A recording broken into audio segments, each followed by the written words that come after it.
बिस्मिल्लाहिर्रहमानिर्रहीम। आज हम डिस्कस करेंगे section 2 of the contract act. ये शुरू करने से पहले एक बात करूं कि कॉन्ट्रैक्ट एक्ट किसी भी इंसान की ज़िंदगी में बहुत ज़्यादा अहमियत का अमल है।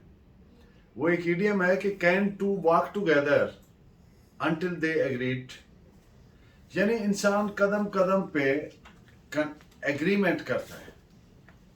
तो इसलिए इसकी अहमियत को इन इट्स ट्रू पर्सपेक्टिव समझने के लिए आज हम सेक्शन 2 से शुरू कर रहे हैं। सेक्शन 2 बेसिकली इंटरप्रिटेशन क्लॉज है, जिसमें डिफरेंट वर्ड्स एंड एक्सप्रेशंस को डिफाइन किया गया, इंटरप्रेट किया गया। तो 2A डिस्कस करता है प्रपोजल को। मैं पहले इसकी डेफिनेशन एज प्रोवाइडेड, इंटरप्रिटेशन कह लें, as provided in contract act, वो पढ़े देता हूँ। फिर इस पे अहम मुकदमात की रोशनी में चंद ज़रूरी पॉइंट्स जिनमें उजागर किए गए हैं, वाज़ेह किए गए हैं, उन पे बात करें। Proposal: when one person signifies to another his willingness to do or abstain from doing anything with the view to obtain assent of that other person to such act or abstinence, he is said to make a proposal। यानी जब एक शख्स दूसरी शख्स को रजामंदी जताता है, जाहिर करता है कोई चीज करने या करने से बाज रहने की,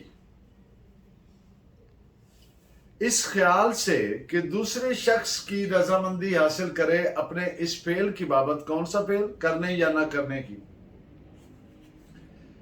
तो ये जिस शख्स ने अपनी रजामंदी जाहिर की है दूसरे शख्स को, उसने क्या किया है? उसने प्रपोजल दी है, तजवीज दी है। प्रपोजल दरअसल एक डिक्लेरेशन है, एक ऐलान है जो प्रपोजर अपनी नीयत, विलिंगनेस, इरादा, इंटेंशन कि वो ऑब्लिगेशन का पाबंद रहेगा।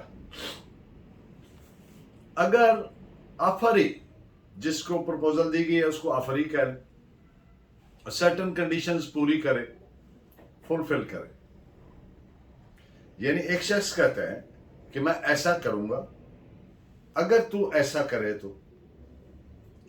तो ये जिसको ऑफर दी गई है वो ऑफरी है, और ये जो प्रपोजल दे रहा है ये प्रपोजर है। यानी जब एक शख्स अपना इरादा जाहिर करता है, अपनी रजामंदी जाहिर करता है कुछ करने या करने से बाज रहने की बाबत, ताकि इस बाबत वो दूसरे शख्स की एसेंट, रजामंदी हासिल करे, मंजूरी हासिल करे, तो कहा जाएगा कि उसने प्रपोजल दी है। जिस शख्स को प्रपोजल दी गई है कि वो रजामंदी जाहिर करे, तो कहा जाएगा कि प्रपोजल, हाँ, अगर वो रजामंदी जाहिर कर देता है तो फिर क्या कहा जाएगा कि प्रपोजल एक्सेप्ट हो गई है। जब प्रपोजल एक्सेप्ट हो जाती है तो उसे प्रॉमिस कहते हैं। When the proposal is accepted, it is called, it becomes a promise। Proposal देने वाले को प्रॉमिसर कहते हैं, और जिसको प्रपोजल दी जाती है उसको प्रॉमिसजी कहते हैं। प्रपोजल वाज़ेह होनी चाहिए, यकीनी होनी चाहिए, गैर मुबहम होनी चाहिए। यानी it must be certain, unambiguous, clear. अगर ये अनसर्टन है या एम्बिगुअस है तो जो राइट्स एंड लायबिलिटीज अफिक्स किए जाने हैं वो नहीं किए जा सकेंगे, और नतीजा क्या होगा कि ये enforceable agreement, enforceable by law agreement नहीं तस्वर किया जाएगा। इस पे आप एक जजमेंट नोट फरमाइए, AIR 1957, सुप्रीम कोर्ट पेज 95।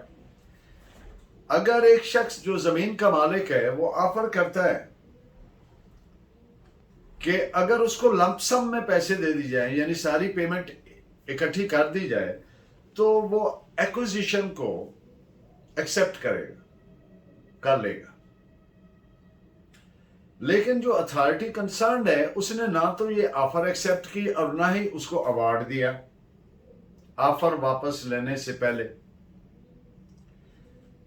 उससे जिस शख्स ने कहा था कि मुझे लंप सम दी जाए, उसे अब एक्विजिशन को चैलेंज करने से नहीं रोका जा सकता इस ग्राउंड पे कि देखे ना, इसने तो ये ऑफर खुद ही तो ऑफर दी थी, क्योंकि वो जो उसने विड्रॉ कर ली और उसको कोई दूसरी तरफ से ऐसा एक्सेप्टेंस नहीं मिली, तो फिर वो ख़त्म हो गई। उसकी बुनियाद पे उसको रोका नहीं जा सकता। इस पे आप एक रिपोर्टेड जजमेंट नोट फरमाएं। AIR 1992 supreme court page 131।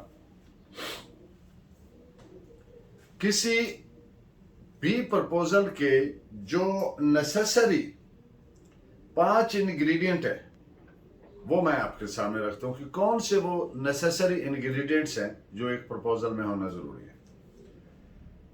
पहली बात कि जो प्रपोजल है, प्रपोजल दे रहा है शख्स, वो प्रपोजल उसके इरादे, उसकी इंटेंशन का इजहार होना चाहिए। नंबर 2, प्रपोज्ड चीज की बाबत कोई एक्ट करने या एक्ट करने से बाज रहने का उसमें एलिमेंट होना चाहिए। नंबर 3, ताकि दूसरे शख्स को उस एक्ट के करने या करने से बाज रहने की बाबत दूसरे शख्स से एसेंट हासिल की जा सके, मंजूरी हासिल की जा सके। नंबर 4, प्रपोजल महज एक प्रॉमिस है ऑफर का पाबंद रहने का। एंड नंबर 5, यकतरफा फेल, यूनिलेटरल एक्ट करने या करने से बाज रहने का, जब तक कि दूसरा शख्स इसकी एसेंट ना दे, मंजूरी ना दे, तो वो महज तजवीज या प्रपोजल ही रहेगी।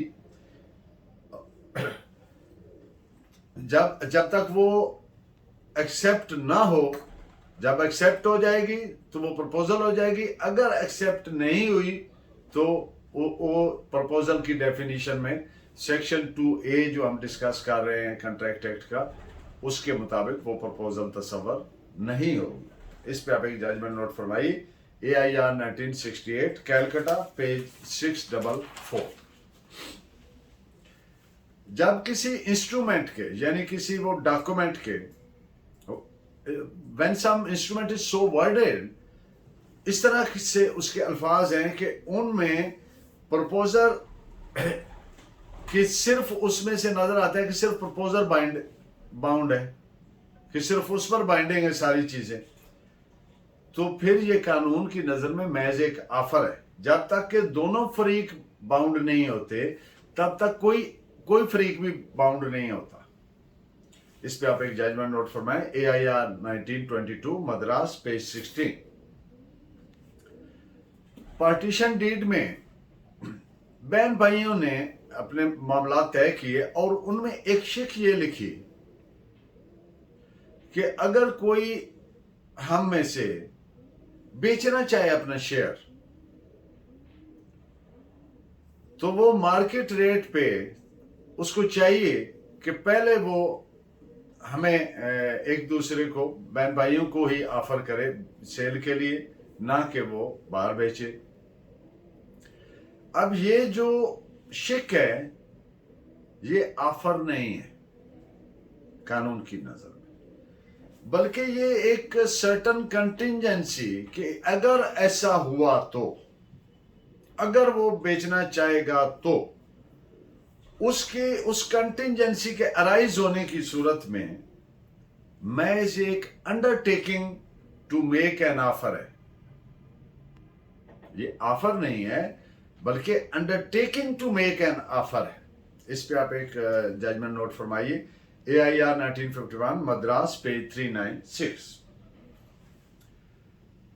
कोई एग्रीमेंट, कोई इकरारनामा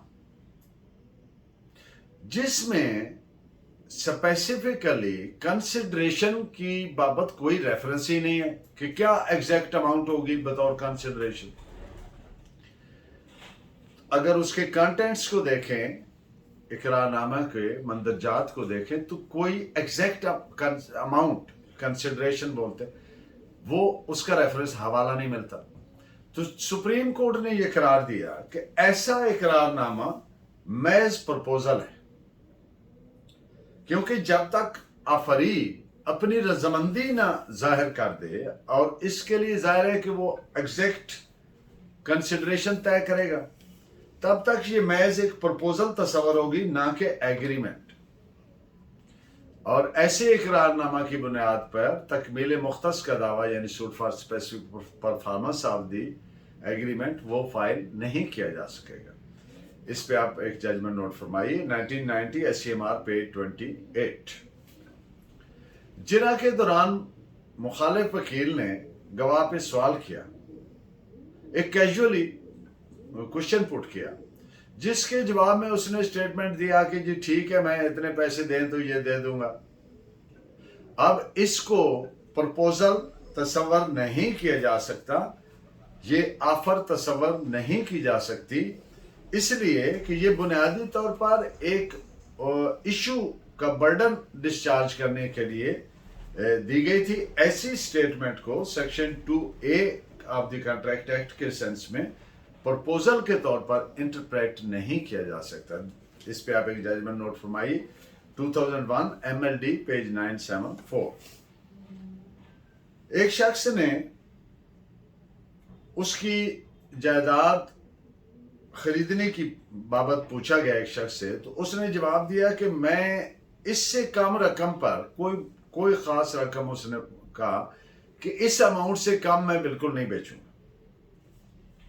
वो इस तरह महज ऑफर इनवाइट कर रहा है, ना कि वो अपनी प्रॉपर्टी उस मिनिमम पर बेचने की ऑफर कर रहा है।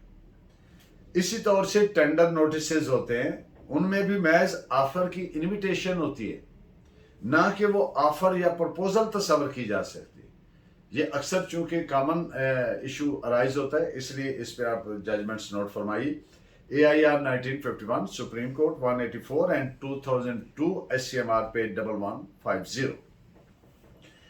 कंडीशनल प्रपोजल पार्टी को बाइंड नहीं करती, पाबंद नहीं करती, जब तक कि दूसरी पार्टी उसे एक्सेप्ट ना कर ले। इस पे भी एक पॉइंट पे जजमेंट नोट फरमाइए, AIR 1957 supreme court page 95। Earnest money बयाना, अर्नेस्ट मनी जो फरोख्त कुनिंदा है, वेंडर है, उसको बाउंड करने के लिए दी जाती है। अगर वेंडर, फरोख्त करने वाला, सेलर, उस ट्रांजैक्शन के को ब्रीच करता है, उस एग्रीमेंट की किसी टर्म कंडीशन की वायलेशन करता है, तो फिर वो वेंडी को, यानी बायर को, जो बतौर बयाना ली गई रकम है, वो वापस करने का पाबंद होगा। इस पॉइंट पे एक जजमेंट नोट फरमाइए, 1986 CLC 1989। और आखिरी बात कि कॉन्स्टिट्यूशनल जुरिस्डिक्शन में आर्टिकल 199 में कॉन्ट्रेक्चुअल लायबिलिटीज को डिसाइड नहीं किया जा सकता, उसके लिए प्रॉपर फोरम मौजूद है, दैट इज सिविल कोर्ट। इन पॉइंट्स पे आप एक जजमेंट नोट फरमाइए, 2004 YLR 1612, 1974 SCMR 337। Thank you very much. Please keep watching and guiding me by your valuable comments. Allah Negeba.